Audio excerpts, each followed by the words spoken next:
Народ,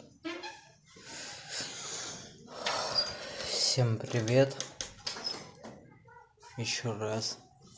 В общем, расскажу про ситуацию с моей знакомой.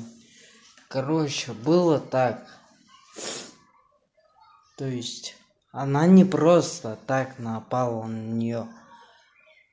Она увидела то, что я ей даю поводок подержать. И тут она разворачивается и видит эту фигню. И нападает на нее, как бы хватает за кроссовок, начинает тянуть, грызть его. Вот. То есть по ее понятиям я дал поводок чужому, и она как бы отбивает этот поводок у чужого. Вот такие дела.